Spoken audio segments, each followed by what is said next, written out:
आपको याद होगा वो मामला जस्टिस यशवंत वर्मा का। इसको लेकर एक बहुत बड़ी खबर सामने आ रही है।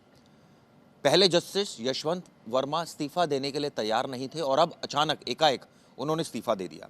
और अब सवाल उठने लगे कि क्या अब उनके खिलाफ मुकदमा दर्ज हो सकता है, क्योंकि वो अब पूर्व जज हो गए, या उनको गिरफ्तार किया जा सकता है। इन तमाम मुद्दों पर बात करने के लिए हमारे साथ सीनियर लॉयर रुद्र जी मौजूद हैं। सर, ये बताइए कि अब परिस्थिति बदल गई है। पहले तो इनसे इस्तीफा मांगा जा रहा था, ये दे नहीं रहे थे, इम्पीचमेंट प्रोसेस शुरू हो रहा था। अब परिस्थिति जो बदली है, इन हालातों में कानून अब क्या कर सकता है? देखिए, कानून जो तब था जब ये ऑनरेबल जज थे, तब भी कानून वही था। अब ऑनरेबल जज नहीं है वो, तब भी कानून वही था। हाँ, परिस्थितियाँ विपरीत थी। परिस्थितियाँ मतलब कानून के विपरीत हम कह सकते हैं, इनके अनुकूल थी परिस्थितियाँ। कि अगर तब कोई एफआईआर कोई क्रिमिनल कंप्लेन लॉज होती, कोई एफआईआर लॉज होती, तो मुझे कानून का विद्यार्थी होने के नाते मुझे ऐसा लगता है कि उन परिस्थितियों में अगर इनके खिलाफ कोई एफआईआर लॉज भी हो जाती, तो जो जांच होती, जांच बहुत प्रभावित होती और जांच सही डायरेक्शन में नहीं हो पाती। क्योंकि अब वो रिज़ाइन कर दिया, उन्होंने वॉलंटरीली रिज़ाइन किया है, और उसके पीछे वजह भी हमको सबको पता है। अब इनके खिलाफ एफआईआर मुझे लगता है कि अब लॉज होनी चाहिए, और एफआईआर लॉज होके एक ऑर्डिनरी आदमी के खिलाफ जो एफआईआर लॉज होती है, इन्वेस्टिगेशन होता है, इंटरोगेशन होता है, जो भी प्रक्रिया होती है क्रिमिनल प्रोसीडिंग की, वो प्रक्रिया मुझे लगता है अब अपनाई जानी चाहिए। क्योंकि किताबों में से सिर्फ ये चैप्टर हटा देना कि जुडिशरी में करप्शन हट गया है, जो करप्शन नहीं हटता, उसके लिए एक एग्जाम्पल सेट करना पड़ता है। मुझे लगता है कि सही समय है न्यायपालिका के लिए भी और इस देश के लिए भी, कि किताबों से नहीं बल्कि ये सही में प्रूव करना चाहिए कि हाँ, करप्शन जुडिशरी से हट सर, गया। ऐसी क्या मजबूरी हो गई कि अब ये हालात पैदा हो गए कि अब यशवंत वर्मा को इस्तीफा देना पड़ गया? वो तो बिल्कुल अड़े हुए थे, मैं नहीं दूंगा। यही तो वजह है कि इम्पीचमेंट लाया जा रहा था। देखिए, आपको याद होगा 2011 में एक सेम मामला आया था। कलकत्ता हाईकोर्ट के एक ऑनरेबल जज थे, सुमित्रा सेन। उनके खिलाफ भी 33 लाख की हेराफेरी का मामला आया था। वो कि 33 लाख का कुछ कैश इन्होंने हेराफेरी करी थी। उनके खिलाफ जब इम्पीचमेंट शुरू हुआ, राज्यसभा ने इम्पीचमेंट पास कर दिया। जब इम्पीचमेंट पास हो गया, इमीडिएटली जब लोकसभा में ये इम्पीचमेंट जाना था, क्योंकि ये इम्पीचमेंट की प्रक्रिया भी आपके दर्शकों को मैं बता दूं कि पहले लोकसभा में या राज्यसभा में किसी में भी इम्पीचमेंट शुरू किया जा सकता है। मिनिमम 50 मेंबर साइन करने होते हैं राज्यसभा के, और मिनिमम 100 मेंबर्स लोकसभा के साइन करेंगे, तब इम्पीचमेंट किसी के खिलाफ शुरू होगी। उसके बाद प्रक्रियाएं शुरू होती हैं। इंक्वायरी कमेटी भी बन सकती है, या फिर इनको बुलाया भी जा सकता है अपना पक्ष रखने के लिए। तो उसके बाद जो है वो लोकसभा या राज्यसभा अपना डिसीजन लेती है। अनफॉर्चुनेटली इस देश में अभी तक किसी भी जज को इम्पीचमेंट के तहत नहीं हटाया गया है।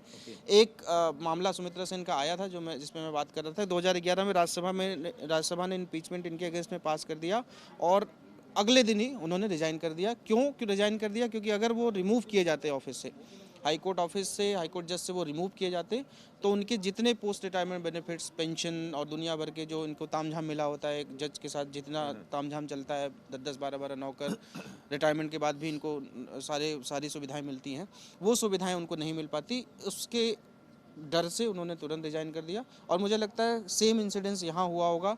इनको कुछ इशारा मिला होगा कि इम्पीचमेंट मोशन हो सकता है, आपके खिलाफ इम्पीचमेंट आ सकता है, या फिर कोई अन्य इंक्वायरी आपके खिलाफ शुरू अलग से की जा सकती है, कोई क्रिमिनल कंप्लेन हो सकता है आपके खिलाफ शुरू हो जाए।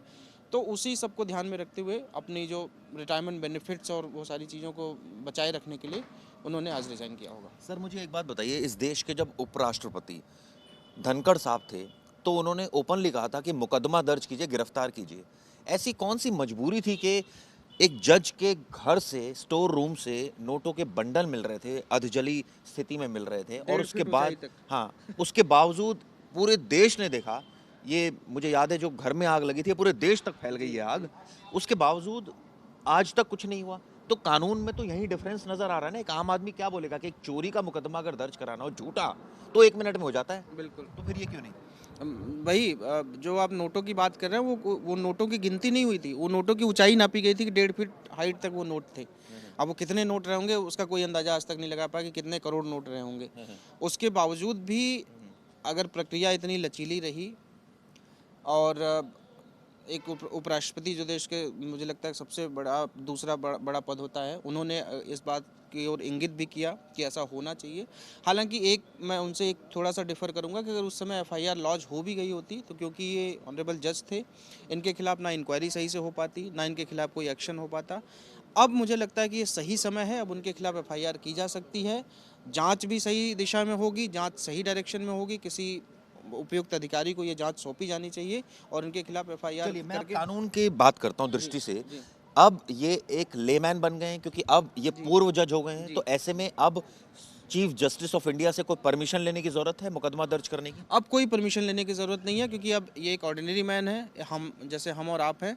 हमारे खिलाफ जैसा आपने कहा कि आप किसी के खिलाफ कोई भी मुकदमा, मतलब कुछ प्रदेशों में तो मुकदमों के रेट फिक्स हैं कि आपको ये मुकदमा लिखवाना इतना पुलिस को दीजिए और वो एक अलग बात है। तो एक आराम से मुकदमा दर्ज हो जाता है।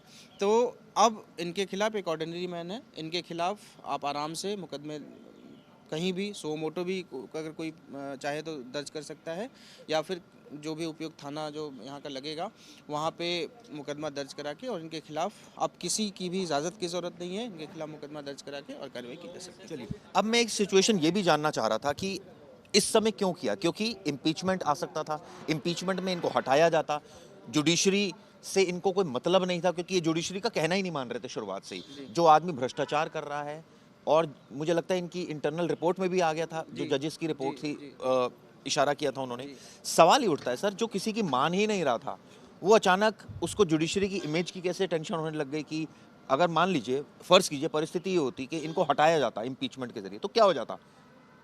देखिए बहुत कुछ हो जाता है ना, यही तो फिर भी मुकदमा होता, फिर भी ये जेल जाते, अभी भी जेल जाएंगे, अभी भी मुकदमा होगा। देखिए अब फर्क क्या आ गया? डिफरेंस है, फ़र्क है। अभी हो सकता है मुकदमा हो ना हो, हम आप डिस्कस कर रहे हैं कि अच्छा, ऐसा भी हो सकता है? मुकदमे की परिस्थिति है, मुकदमा हो सकता है मुकदमा ना हो। पीछे क्या बातचीत हुई हो सकता है मुकदमा ना हो। ओके। अगर इनकेस मान लेते मुकदमा होगा भी हाँ। तो मुकदमा चलेगा, एफआईआर होगी, एविडेंसेस कलेक्ट होंगे, डॉक्यूमेंट्स कलेक्ट होंगे, सारी तमाम प्रक्रिया जो क्रिमिनल जूरिस्प्रूडेंस की होती हैं, क्रिमिनल प्रोसेस जैसे चलता है क्रिमिनल प्रोसेस चलेगा।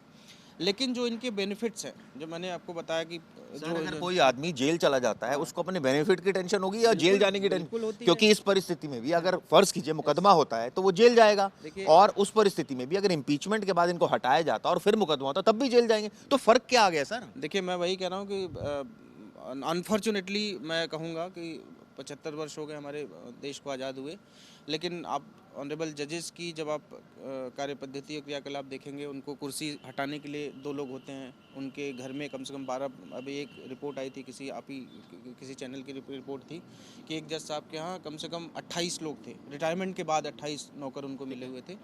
तो ये सारी सुविधाएं से वो वंचित हो जाती हैं, उनको जो भी सारा पेंशन, जो भी ये सब सारी सुख सुविधाएं, इन सुख सुविधाओं से वो उनको अब ये तो शायद ये पता चल गया होगा कि मैं अब पोस्ट से हटा दिया जाऊंगा, और पोस्ट से हटा दिया गया तो ये मेरे लिए सोशल एक मीडिया पर ये देख रहा था जी कि आपका कहना है कि चलिए मैं मान लेता हूँ वंचित भी हो जाएंगे, तो इस डर से इन्होंने चलिए मेरे ऊपर मुकदमा होगा, क्या इनको ये भी अंदाजा है, क्योंकि सोशल मीडिया पर लोग ऐसी बातें कर रहे थे कि भाई मुकदमा आपके खिलाफ होगा, आप जेल जाएंगे, थोड़े दिनों में बाहर आ जाएंगे, लेकिन बेनिफिट आपके बने रहेंगे? बिल्कुल क्या ये परिस्थिति इस यही वजह है, से? ये बिल्कुल ये बेनिफिट जो है इनके बने रहे, क्योंकि वो ये क्रिमिनल मुकदमा है। क्रिमिनल मुकदमा में जो भी मान लीजिए प्रिवेंशन ऑफ करप्शन एक्ट का चार्जेस लगता है इन पे, प्रिवेंशन ऑफ करप्शन एक्ट का इतना घटिया वो कानून है कि उस घटिया कानून में आपको ये प्रूफ करना पड़ेगा कि उसकी सबसे बड़ी जो उसके जो क्रेडेंशियल हैं, वो इसमें ये आपको प्रूफ करना पड़ेगा कि अगर आपने किसी से घूस लिया है तो आपको सबसे पहले ये दिखाना पड़ेगा कि मैंने घूस मांगा, फिर आपने मुझे घूस दिया,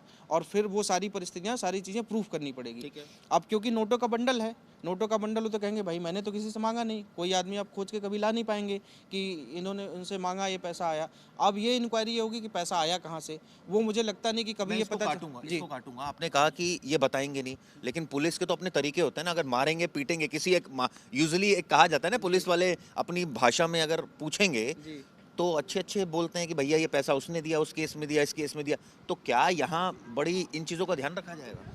बिल्कुल रखा जाएगा। एक ऑनरेबल जज हैं और एक ऑर्डिनरी आदमी, आप देखिए ना, ऑर्डिनरी आदमी जब गिरफ्तार होता है, चाहे वो चोरी के छोटे से मुकदमे या फिर 504 क्रिमिनल इंटिमिडेशन के मुकदमे में भी अगर गिरफ्तार होता है तो उसको आजकल तो गोली मार दी जाती है पैर में, एक छोटे से मुकदमे में भी। लेकिन जज साहब को तो लगभग 1 डेढ़ साल तक ये छोड़ दिया गया उन पे कि आप रिजाइन करना चाहते हैं कि नहीं करना चाहते हैं। दिल्ली में दिक्कत हो रही थी तो उनको कहा नहीं भाई आप इलाहाबाद चले जाइए, वहाँ शांति से रहिए, वहाँ आपको कोई बात नहीं। 1 साल से आप बताइए, हमारा आपका टैक्स पेयर का पैसा 1 साल से उनको पूरी सैलरी मिल रही थी, पूरी सुख सुविधाएं, घर, सारी सुख सुविधाएं उनको दी जा रही थी। किस बात के लिए दी जा रही थी? ना वो एक भी मुकदमे सुन रहे मुझे थे। तो याद आ रहा है शामिद मुखर्जी का केस, वो भी तो जेल गए थे। जी बिल्कुल गए थे, ऐसा नहीं कि जेल नहीं गए थे। जेल हो सकता है कि मुकदमा अगर दर्ज हो तो जेल जा सकते हैं ये, लेकिन आप ये देखिए कि 1 साल की जो इम्यूनिटी इनको मिली, 1 सवा साल की इम्यूनिटी, पूरा देश इस बारे में चर्चा कर रहा था, हम आज भी चर्चा कर रहे हैं 1.5 साल बाद। पार्लियामेंट देश की जो सबसे बड़ी ताकत होती है, जो जो आधार है इस देश की, इस देश के लोकतंत्र की, वो चर्चा कर रही थी। उसने इम्पीचमेंट, वो 150 लगभग सांसदों ने वो इम्पीचमेंट का मोशन शुरू किया। उसके बावजूद भी ये टस से मस नहीं हुए। आज कुछ ना कुछ ऐसी परिस्थितियां आई होंगी, कुछ ना कुछ ऐसा इंडिकेशन आया होगा कि नहीं आप अब हट जाइए, अदरवाइज आपके खिलाफ चीज़ें, परिस्थितियां खराब हो गई होंगी। तो ऐसा कुछ ना कुछ तो हुआ है, तभी इन्होंने छोड़ा, या कोई और भी मसला इसमें रहा होगा। तो मुकदमा अगर होगा, एफआईआर होगी तो जेल हो सकता है जाना पड़े, लेकिन अभी देखते हैं आगे क्या होता है। लेकिन सर ये भी तो सच है ना कि ऐसे केसेस में जेल कितने दिन जाएंगे। तो अगर बेनिफिट की जहाँ तक बात हो, तो क्या ये संभव है कि कुछ ऐसी सेटिंग हुई हो, कुछ बातचीत हुई हो कि थोड़े दिन बाद जेल से बाहर आ जाएंगे, बेनिफिट आपके बरकरार रहेंगे? मुकदमा तो चलते हैं, सालों साल चलते हैं। बिल्कुल बेनिफिट तो बरकरार ही रहेगा। और मैंने जैसा बताया, प्रिवेंशन ऑफ करप्शन एक्ट जैसा घटिया कानून जो कि इन लोगों के लिए है, जो अधिकारियों के लिए, जो भी ऐसे पदों, पब्लिक सर्विसेज, पब्लिक सर्वेंट जो लोग हैं, उन लोगों के लिए है। और वही लोग कानून बनाते हैं, उन लोगों ने उस कानून को, और मैक्सिमम सज़ा उसमें 7 साल है। तो अर्नेस्ट कुमार का जजमेंट तो ये भी कहता है कि 7 साल मैक्सिमम सज़ा में आप गिरफ्तार भी नहीं कर सकते। आपको सिर्फ 35(3) का जो बीएनएसएस की धारा, उसके तहत नोटिस भेजिए, अगर आप जांच में सहयोग करें तो आपको गिरफ्तार करने की भी जरूरत नहीं है। अच्छा, तो मतलब यहाँ ये भी प्रोविजन है कि हो सकता है मुकदमा हो जाए लेकिन गिरफ्तारी ना हो। अर्नेस्ट कुमार का जजमेंट, ऑनरेबल सुप्रीम कोर्ट का अर्नेस्ट कुमार का जजमेंट यही कहता है लेकिन कि हमने देखे रुद्र जी, कई सारे आईएएस अफसर, कई सारे लोग गिरफ्तार भी गिरफ्तार होते हैं। मैं कह रहा हूँ, मैं गिरफ्तार होते हैं, मैं ये नहीं कह रहा हूँ गिरफ्तार नहीं होते, लेकिन जितनी गिरफ्तारियां शायद आपने देखी होगी, वो सारे रंगे हाथों, अगर कोई पैसा ले रहा है, क्योंकि वो जब आप एंटी करप्शन को इन्वॉल्व करते हैं, एंटी करप्शन आती है, रंगे हाथों पकड़ती है, उस केसेस में मैक्सिमम गिरफ्तारियां। तो ये भी कह रहे थे ये जो पैसा है ये कई और लोगों की पोल खोल देगा, इसलिए सारा मामला हश अप किया गया। हाँ देखिए, बिल्कुल मामला तो खुला, मामला तो बहुत लोगों का खुला, इतना इतना बड़ा पैसा, इतना ज़्यादा पैसा। और एक कॉन्स्पिरेसी, तो मुझे लगता है कि कॉन्स्पिरेसी तो ये भी थी। इसमें आप गुरेज नहीं कर सकते कि अचानक पैसा होता है, उसमें आग लगती है, सारे अधिकारियों को बुलाया जाता है, 2 दिन बाद जो है ये वीडियो आ जाता है बाहर। तो ये कुछ न कुछ कॉन्स्पिरेसी किसी और की भी हो सकता है कि इस जज के साहब को किसी और को कोई और फंसाना चाह रहा हो, कोई और चाह रहा हो कि इनके जो काम है। एक चीज तो है ना रुद्र जी, अगर मान लीजिए इतना बड़ा आदमी, उसके खिलाफ आप ऐसे तो कोई कह नहीं सकते कि सबूत मिले। सबूत तो हैं, और कोई आदमी अगर इन्वॉल्व नहीं है तो हिम्मत नहीं है किसी की कि कोई उसको पकड़ के अरेस्ट करे। मैं ये नहीं कह रहा हूँ इन्वॉल्व नहीं है, आप मेरी बात समझिए, मैं ये नहीं कह रहा हूँ इन्वॉल्व नहीं है, मैं ये कह रहा हूँ कि इन्वॉल्व तो बिल्कुल है। आप पैसा किसका है, वही मेन कि पैसा किसका है, पैसा किसने दिया है, किस मुकदमे के लिए पैसा आया होगा, कितने मुकदमों के लिए आया होगा, और क्या कुछ और लोग इसमें इन्वॉल्व थे, और कुछ लोग जो इसमें जिससे हो सकता है उनको घाटा हो रहा हो। कोई ऐसा मुकदमा हो, जैसे मान लीजिए मेरे और कोई मुकदमा हो, आपने पैसा देके अपने लिए मुकदमा फेवर में करा लिया, मुझे तो घाटा हो रहा है, और आप क्योंकि बड़े आदमी, मैं भी बड़ा आदमी हूँगा, तो हो सकता है मैंने ये कॉन्स्पिरेसी रची हो, और मुझे पता चल गया हो कि जज साहब के पैसा जा रहा हो, मेरे भी अलग अलग कॉन्टैक्ट्स होंगे, तो हो सकता है मैं ये इस बात से बिल्कुल डिनाई नहीं कर रहा हूँ कि पैसा उनका नहीं है, ये वो कह सकते हैं, लेकिन इंक्वायरी कमेटी रिपोर्ट भी कह रही है कि उनका पैसा है, उनके स्टोर रूम में मिला है, और उनके पोजीशन में था ये पैसा। ये मैं बिल्कुल नहीं कह रहा हूँ कि उनका नहीं था, उनका ही है, बिल्कुल मैं मान रहा हूँ। लेकिन एक और इसमें एक थ्योरी है, उस थ्योरी को भी मुझे लगता है कि बाहर आना चाहिए कि कौन से ऐसे लोग हैं जो ये जिन्होंने इस चीज़ को उजागर किया, और वो लोग भी कहीं ना कहीं से इन्वॉल्व इन सब मैटर्स में होंगे, बिल्कुल होंगे। तो क्या इसी वजह से दबा रहा मामला? बिल्कुल, देखिए जब बड़े लोगों का वो खेल होता है ना, तो वो फिर हमको सिर्फ जो कहानियाँ वहाँ से सुनाई जाती हैं, हम वो सब कहानियाँ सुनते हैं, या हम अपना सोशल मीडिया के ज़माने में या तो हम कहानियाँ बना लेते हैं, या फिर जो कहानियाँ वहाँ से बनाई जाती हैं वो हम कहानियाँ सुनते हैं। मामला हो सकता है और भी बहुत कुछ हो इसमें। एक चीज़ और जो सामने आई वो ये आई कि भाई अगर जज साहब इस्तीफा नहीं दे रहे थे, इम्पीचमेंट की कहानी चल रही थी, as a chief justice of India, मैं कमेंट नहीं करना चाह रहा किसी के पर्सनल, एक जनरल परसेप्शन ये क्रिएट हुआ कि भाई एक जो उस डिपार्टमेंट का सबसे हेड है वो खुद आकर बोले कि आप इनिशिएट कीजिए मुकदमा, चलाइए मुकदमा, जी क्योंकि सबूत मिल रहे हैं और उनकी कमेटी की फाइंडिंग से बोल रही है कि जी सबूत है। जी तो बिल्कुल ऐसा होना नहीं चाहिए बिल्कुल करना चाहिए था। एक एक आदर्श, मैंने जो कहा कि एक आदर्श स्थापित करने के लिए एक और भी जजेस, क्योंकि देखिए मैं ये नहीं कहता कि अगर देश में 1000 जजेस हैं तो 1000 के 1000 करप्ट हैं। उसमें हो सकता है कि 900 जजेस बहुत अच्छे हों, बहुत ईमानदार हों, और हैं भी, ऐसा है भी नहीं कि बहुत सारे जजेस, हम लोग सारे जजेस को देखते रहते हैं, बहुत सारे जजेस अपने पॉइंट्स पे टिके रहते हैं, और बहुत सारे ईमानदार जजेस में बहुत सारे जजेस आपने देखा होगा बिल्कुल अब रिटायरमेंट के बाद वो देखते हैं कि 2 कमरों के मकान में रहते हैं, रिटायरमेंट से 2 दिन पहले अपना सरकारी आवास छोड़ देते हैं। लेकिन बहुत सारे जजेस ऐसे भी होते हैं जिनको नोटिस देना पड़ता है कि आप घर सरकारी आवास छोड़िए। तो तमाम तरह के लोग हैं, ऐसा नहीं कि नहीं, लेकिन सिस्टम, जैसा आपने कहा, सिस्टम तभी चल रहा है कि अगर 2 बेईमान हैं तो वहाँ पे 998 ईमानदार भी लोग बैठे हुए हैं, तभी सिस्टम का बैलेंस बना हुआ है। सीधा सवाल, क्या कोई कुछ लोग उनको बचा रहे थे क्योंकि शायद बचाने में फायदा था, या तो जुडिशरी की साख या फिर कोई और वेस्टेड इंटरेस्ट? नहीं, बचाने में बिल्कुल कुछ लोग बचा रहे थे, ऐसा तो हो ही नहीं सकता कि नहीं बचा रहे थे। बचाने बहुत पूरी कोशिश की गई, लेकिन शायद देश की पार्लियामेंट, मुझे लगता है कि हालांकि वहाँ भी बहुत सारे करप्ट लोग बैठे हुए हैं, लेकिन हो सकता है कि उनको लगा होगा अच्छा केवल ये इस पे तो अधिकार हमारा ही था, दूसरा कोई को कैसे कर रहा था, हो सकता है उनका ईमान जाग गया हो, वहाँ पे कुछ लोगों का ईमान जागा और वो इम्पीचमेंट लेके आ रहे थे। तो बचाने में तो बिल्कुल बहुत सारे लोग इस पे बचाने की कोशिश अभी भी करेंगे, ऐसा नहीं कि अब पहले नहीं कर रहे थे और अब नहीं करेंगे, अब तो और कोशिश करेंगे, क्योंकि अभी तक तो उनका भी एक ओहदा था जो उनको एक इम्यूनिटी मिली हुई थी। अब क्योंकि उनके पास वो इम्यूनिटी हट गई है, और जो लोग अब उनके सराउंडिंग्स में होंगे, या जिन लोगों का पैसा हो सकता है उसमें हो, या जिन लोगों का और इन्वॉल्वमेंट हो, वो अब और कोशिश करेंगे क्योंकि उनको बचाने के लिए। तो ये बचाने वाली प्रक्रिया अभी भी जारी रहेगी, ऐसा नहीं कि वो प्रक्रिया खत्म हो गई। सर, दो चीज़ें इसमें और इम्पोर्टेंट है कि वो एक तो इस बात की जांच होनी चाहिए कि पैसा किस किस का है, बिल्कुल क्योंकि अगर राज खुलेंगे तो आप भी फंसेंगे और आप भी फंसेंगे और आप भी, तो इसलिए सबने ये सोचा कि कोई ना फंसे, इनको भी ना, इनको, क्योंकि इनको अगर ये फंसेंगे तो सबके नाम ले देंगे। बिल्कुल बिल्कुल बिल्कुल वो ये हो सकता है? बिल्कुल हो सकता है। और एक आदमी का, मुझे नहीं लगता कि एक आदमी का पैसा होगा वो, अगर एक आदमी का पैसा होता तो शायद ये राज खुलता ही नहीं। ये होंगे कुछ लोगों के पैसे होंगे, और 1.5 फीट अगर तक गड्डियों की गड्डियाँ लगी हुई हैं 1.5 फीट तक, और गिनती नहीं हो पा रही है उन पैसों की, मेरी तो कई बिल्कुल जुडिशियल ऑफिसर से बात हुई, उनका कहना है कि देखिए, जुडिशरी ये कभी नहीं चाहती थी कि इम्पीचमेंट किसी के खिलाफ लाया जाए, क्योंकि बिल्कुल उससे एक इमेज भी टार्निश होती है, क्योंकि अब आज भी ये कहा जाता है कि जुडिशरी, अगर दूसरे डिपार्टमेंट्स की हम तुलना करें तो जुडिशरी को आज भी ये कहा जाता है कि यहाँ पर करप्शन और दूसरे विभाग के मुताबिक कम है। देखिए, मुझे नहीं पता इस कमेंट पे मैं क्या बोलूँ कि कम है या ज़्यादा है। हाँ, इस डिपार्टमेंट को सबसे ज़्यादा इम्यूनिटी है। इस डिपार्टमेंट पर किसी को हाथ लगाने से पहले तमाम प्रक्रियाओं के तहत गुजरना वो पड़ेगा। क्यों इम्यूनिटी है, वजह? क्योंकि इम्यूनि ये क्योंकि प्रिविलेज है, ऐसा कहा जाता है कि शायद ये लोग करप्ट नहीं है। इनको प्रिविलेज ये है कि क्योंकि आप इनको डायरेक्ट हटा नहीं सकते। एक कोई आईएएस करप्ट होगा, उसके पास होम मिनिस्ट्री के पास पावर है हटाने की। एक कोई बड़ा से बड़ा अधिकारी, चाहे वो आईपीएस होगा, उसको भी सस्पेंड कर सकते हैं आप, उसको हटा सकते हैं, मुकदमा दर्ज कर सकते हैं, सब कुछ कर सकते हैं। लेकिन एक जुडिशरी है सिर्फ, जिस पे सिर्फ पार्लियामेंट एक्शन ले सकती है, वो भी इम्पीचमेंट के तहत। ऐसा भी नहीं कि पार्लियामेंट बैठी और उसने फैसला ले लिया। पूरी प्रक्रिया होती है, जैसा कि मैंने बताया, इम्पीचमेंट का पूरा मोशन चलता है, बुलाया जाता है, और आज तक अनफॉर्चुनेटली बहुत सारे लोगों के खिलाफ इम्पीचमेंट लाने की कोशिश हुई, लेकिन किसी के खिलाफ अभी तक वही तो मैं जानना चाह रहा हूँ, क्या जुडिशियल ऑफिसर्स का ही कह रहे हैं कि हाँ, ये बिल्कुल वो नहीं वजह हो चाहते हैं। सकती है? बिल्कुल वो चाहते हैं कि हमारा कम से कम ये जो अभी तक का रिकॉर्ड है कि किसी को इम्पीचमेंट से नहीं हटाया गया, वो उनका रिकॉर्ड मेंटेन रहे।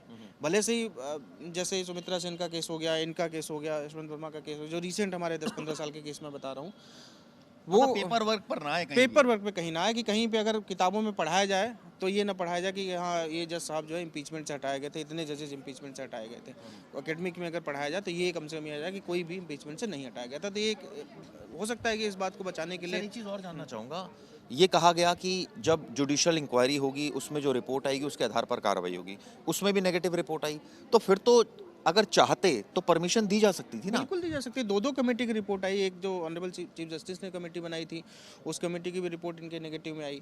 फिर पार्लियामेंट ने एक कमेटी बनाई, उस कमेटी में भी ये सेम लगभग रिपोर्ट आई।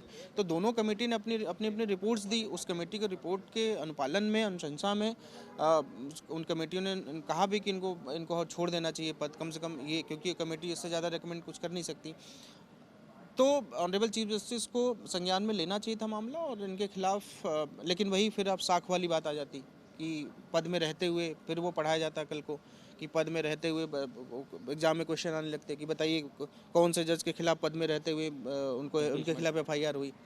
तो ये भी, इससे भी एक साख खराब होती है। चलिए जाते जाते आखिरी सवाल पूछता हूँ, अब एफआईआर का रास्ता साफ है, अब गिरफ्तारी का रास्ता साफ है, अब जेल जाने का रास्ता साफ है, तीनों सवाल डायरेक्ट। दोनों का सवाल में अगर मैं जवाब दूं तो कहूँगा यस, लेकिन कितना इसकी परसेंटेज, चांसेस ऑफ परसेंटेज कितने हैं, वो मुझे लगता है कि 10%। और ये भी सच है सर कि ऐसे केसेस में अगर कोई जेल जाता है तो बेल भी बड़ी जल्दी मिल जाती है। हाँ बिल्कुल, क्योंकि मैंने बताया कि कानून इतना लचीला है कि बेल बहुत आसानी से मिल जाती है, और मुकदमा चलता रहेगा। और मुकदमा कब तक चलता है इस देश में आपको भी पता है कि कब तक चलता है मुकदमा।